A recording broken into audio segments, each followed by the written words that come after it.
Class 12 12 class, second chapter, অন্নদার আত্মপরিচয়। দেবী অন্নদা কার গৃহে বাস করছিলেন? তিনি হরিহরের গৃহে বাস করছিলেন। দেবী অন্নদা কেন হরিহরের গৃহে বাস করতেন? দেবী অন্নদা নিজের মাহাত্ম্য প্রচার করার জন্যে স্বর্গের বসুন্ধরকে মর্তে প্রেরণ করেন। এই বসুন্ধরই হরিহর নামে পরিচিত। এই হরিহর ছিলেন ধর্মপরায়ণ। দেবী অন্নপূর্ণা হরিহরের গৃহে বাস করেন।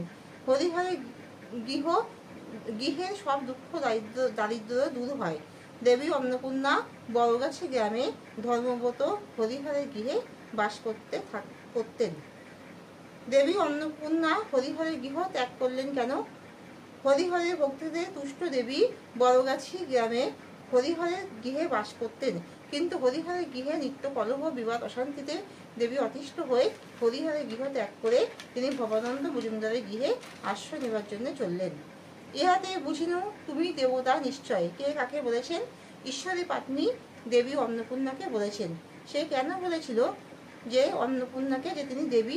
গঙ্গা পার হবার সময় দেবী ঈশ্বরী পাত্নীকে নিজের প্রকৃত পরিচয় দেননি। দেবীর পায়ের ছোঁয়ায় নৌকার কাঠের সেউতি সোনায় পরিণত হয়।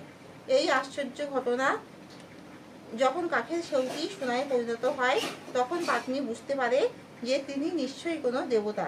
তাই দেবীর পরিচয় জানতে চাইলে ও অনুরোধ করলে দেবী অবশেষে নিজের প্রকৃত পরিচয় দিয়ে দর্শন দেন। ঈশ্বরী পাত্নীর চরিত্র বিশ্লেষণ করো। ঈশ্বরী পাত্নীর চরিত্র হলো যে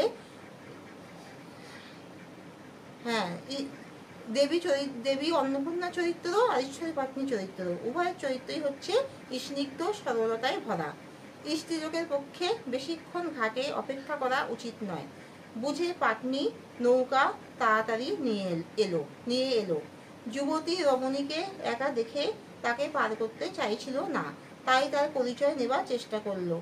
একজন সাধারণ পাত্নী এক অজানা যুবতী রমণীর পরিচয় না জেনে তাকে পার করতে ভয় পাচ্ছিল। নৌকা পার করার সময় ঈশ্বরী পাত্নীর জীবনের স্বাভাবিকতা ও কর্তব্যপরায়ণতার পরিচয় পাওয়া যায়। দেবী অন্নপূর্ণাকে পার করার জন্য পারিশ্রমিক নেওয়া ছাড়া তার কোনো লাভ নেই, আর কোনো লোভ নেই পাত্নীর। কিন্তু দেবীর পায়ের ছোঁয়াতে যখন কাঠের সেউতি সোনায় পরিণত হয়ে যায় তখন সে বুঝতে পারে যে সে কোনো সাধারণ মানুষ নয়, সে একজন দেবী। দেবীকে তিনি ভালো করে বসবার জন্য তাকে কাঠের সেউতিতে পা দিয়ে বসতে বললেন। এতেই তার কর্তব্যপরায়ণতার পরিচয় পাওয়া যায়। দেবীর পরিচয়ের প্রতি পাত্নীর তেমন কোনো আগ্রহ নেই। পাত্নীর কোনো অতিরিক্ত কৌতূহল ছিল না যে আর বেশি কিছু পরিচয় নেবার জন্যে। যেটুকু পরিচয় সে পেয়েছিল তাতে তার বেশি সে কিছুই জানতে চায়নি। শুধু একজন যুবতী নিঃসঙ্গ রমণীকে পার করার ঝুঁকি আছে, তাই একটা পরিচয় জানতে চেয়েছিল। তার বেশি কৌতূহল তার ছিল না। কিন্তু কাঠের সেউতি সোনা হওয়ায় আশ্চর্য ঘটনা কোনো মানুষের পক্ষে সম্ভব নয়। এই সোনার সেউতি রূপান্তর দেখে পাত্নী বোঝে তিনি কোনো দেবী। তখন পাত্নী তার ভক্তি প্রদর্শন করে দেবীর নিজস্ব পরিচয়ে আগ্রহ প্রকাশ করেন। দেবী পাত্নীর সারল্য, কর্তব্যপরায়ণা, ভক্তিবোধে খুশি হয়ে নিজের স্বরূপ দর্শন দেন। দেবী বর চাইতে বললেন।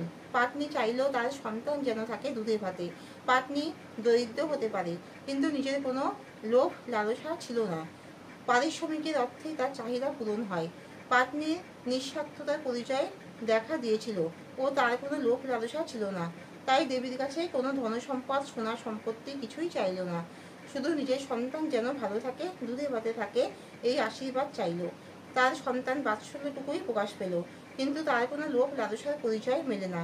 সে নির্লোভ, স্বার্থহীন, সরল, ধর্মপরায়ণ, কর্তব্যপরায়ণ, সহজ সরল প্রকৃতির একজন মানুষ ছিল। তাহলে এখানে শেষ করছি। তোমরা সবাই লাইক আর সাবস্ক্রাইব দাও।